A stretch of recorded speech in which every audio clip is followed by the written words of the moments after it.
Guys, andito si Con at si Santos Day. Bumisita sila kasi walking. Hi! Thank you!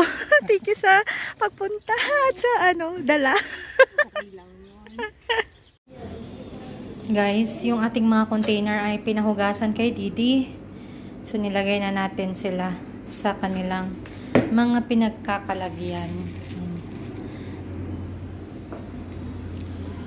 So, wala akong time kausapin si Con kasi may dumating na order ng isang buong manok na iba-iba ang luto.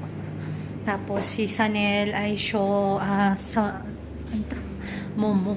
Nag-order kami sa labas ng momo, guys, kasi yan.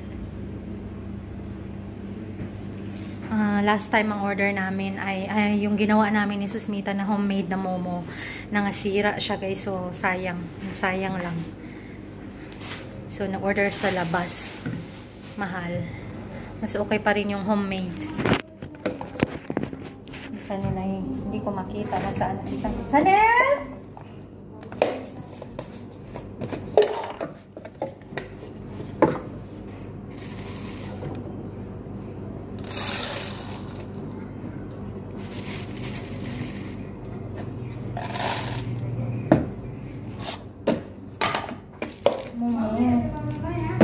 Ajun. Lala. Busy si Susmita.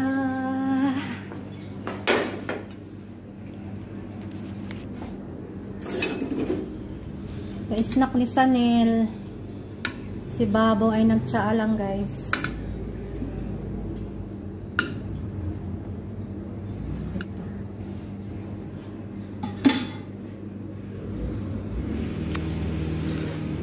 And ketchup? Yeah. This is from outside Momo, okay? Is it nice? Yeah, I don't know. Try. Can you put some? Iko? Piyaz kat mo? Sano ke tulo? Tulo.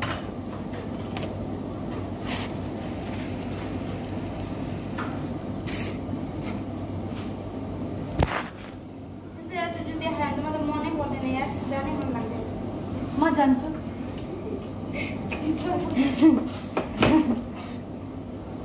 Bicara. पानी के रे बांधे सो हाय ना के चुलेगा ए रात लो के I am busy बांधी no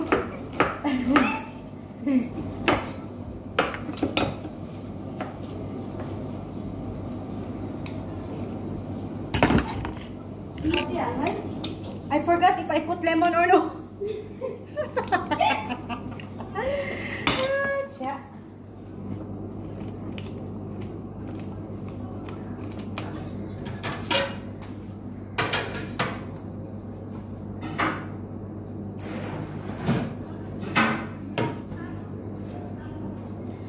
Guys, chicken toila. Now it's time for peanut sadiko.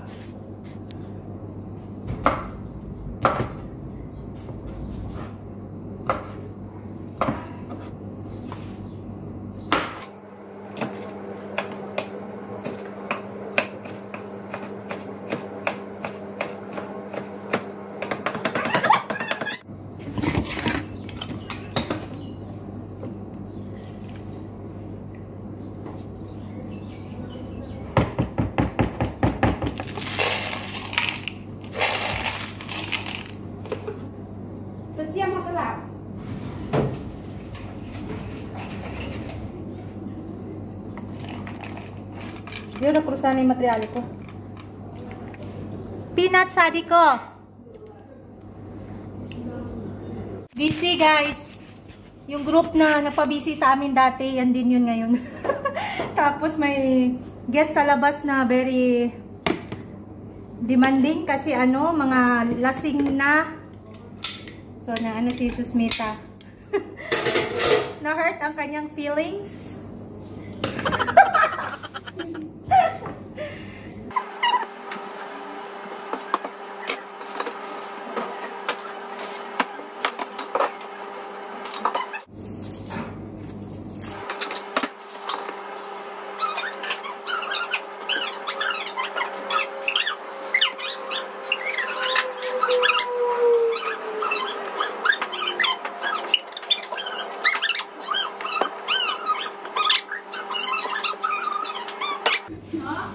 Risa ko? Yes. Narisaw no bansa? Next boy when also next boy also about Sunday. You don't do anything. Bulno pa rin no?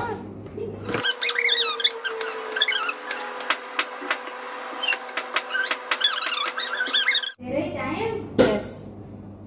That's why. He's jealous. Sumit ako boyfriend.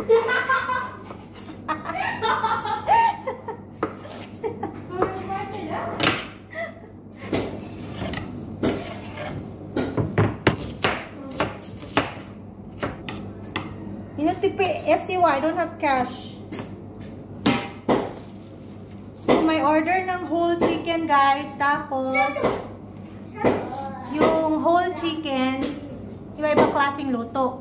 4 or 5. Can we go now? I'll go now and Sunda. Okay. Look left and right, eh? It's dangerous. Which one? The road. There's no change here. Only 1,000.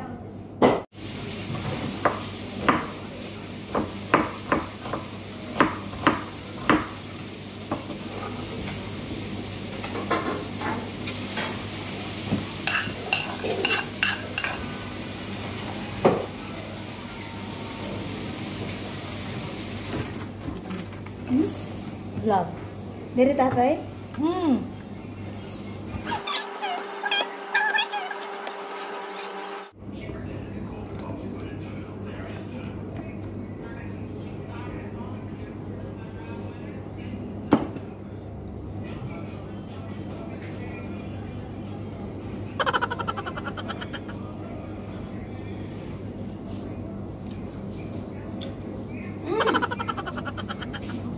Sige sa. Ani, tupik ha. Ako, China. Subyo. Hindi ko may picture lang.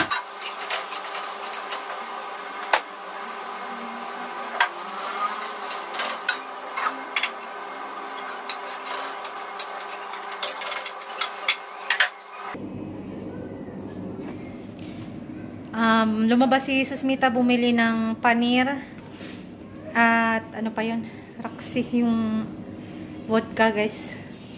Wala namang additional order. So, niluluto na yung manok para sa kana set.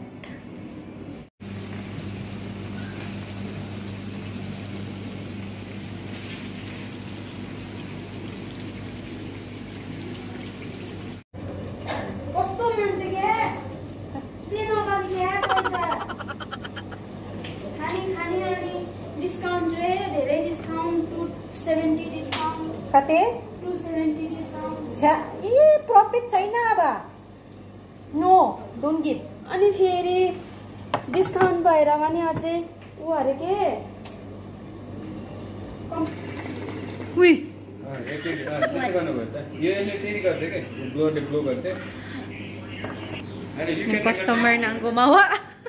Magluto tayo ng sag, guys. Nakakapagod. Today, daming ganap, guys. Bakit ganito ang aking cellphone?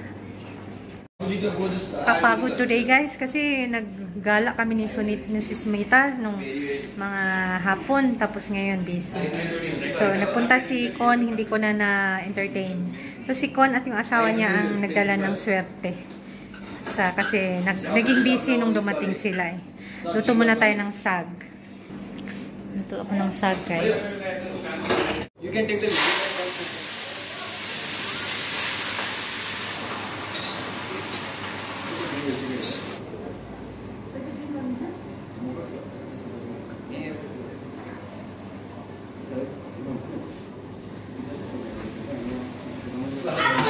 na yung sag, guys.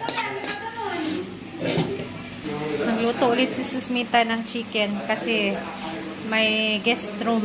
I mean, may guest sa room na nag-order ng kana set.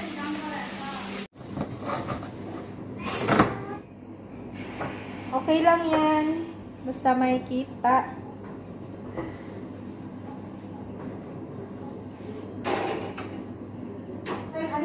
Ni Ajay khani ni Dini. Dere Susmita ba?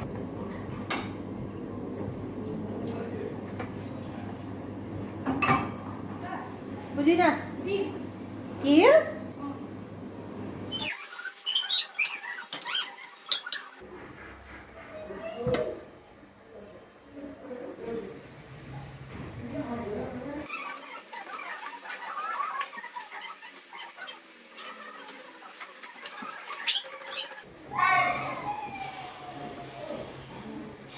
yes now what is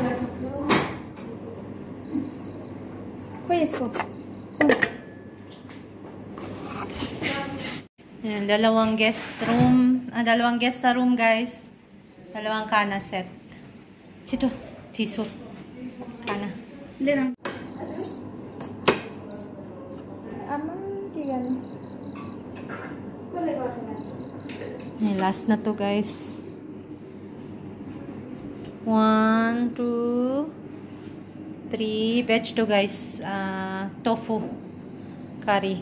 Ayan. Ay, matapos din tayo. Nakakapagod today. Okay lang yan. Kaya yan. Lavarn tayo today, guys. Good morning, guys. Panis ng ating video nung nakaraan, guys. So, nagalit po si Susmita at naiiyak kasi yung grupo na yan, guys, regular customer, kaibigan yan ni Subash, mga professor, college professors. And then, ganyan sila pag nandito, talagang malakihan ang order ba. Tapos, ayun, yung last nilang punta dito, ang kanilang bill ay 11,800, ganun. Na ganun, guys, 11,000 plus. So, ang hinihingi nilang discount ay 1,000. Kahit anong gawin ni Susmita na pag-uusap or pakiusap sa kanila na walang discount, wala si Subash dito, hindi ako makakabigay ng discount. Tinawagan nila si Subash, ayun, binigyan sila ng Subash. Nag-insist sila na mag-discount ng 1,000 rupees. So, nagalit si Subash kay Susmita kasi hindi daw siya marunong makipag-usap. Which is nakita ko naman na trinay ni Susmita na kausapin sila na yung discount ay parang magbibigay si Susmita pero hindi ganun kalaki, guys. Hindi ko alam kung anong in-offer ng Susmita na discount. So, sabi ko kay Susmita, next time, no discount na ganyan kalaki. Kasi yung profit natin, napunta na lang sa discount. Imagine mo, 1,000 discount. Sino magbibigay ng ganyan kalaki, guys? Sabi ko, kahit hindi na sila bumalik. Wag lang ang ganyan kalaking discount, sabi ko kay Susmita. Sabi ko rin kay Santos, na hindi pwede ang ganyang discount lagi. Yung profit natin, anong mangyayari? Mamamatay ang negosyo natin, sabi ko kay Santos. Sabi ni Santos, ikaw mag-decide ng discount. Ganun lang kadaling magsabi sa kanya. Hindi na, wala naman siya dito. Dito yung kapatid niya, siya yung nag-handle. Kaibigan ni Subash yun. Sabi ko kay Santos, kaibigan yun ni Subash, hindi ako makakapag-decide ng discount. Kasi kung ako ang mag-decide, no sa 1,000 discount. Sa Pilipinas, walang ganyan kalaking discount. Siguro kung ang bill nila ay 50,000 or 1 lakh or 100,000, magbibigay ako ng ganyang kalaking discount. Pero 11,000 lang ang bill nila. 11,000 lang. Tapos 1,000 ang hihingin mong discount. 'Di ba grabe sila, guys? Ganito ang mga Nepali, guys, dito. Naalala ko si Rose dati sa airplane. Ganun din ang problema niya. Yung asawa niya si Binod, laging nagbibigay ng discount. Pag si Rose ang nasa counter, walang discount na mangyayari. Firm ang kanyang desisyon na walang discount dito kasi restaurant ito. Ganun siya. So, ganun ang gusto ko.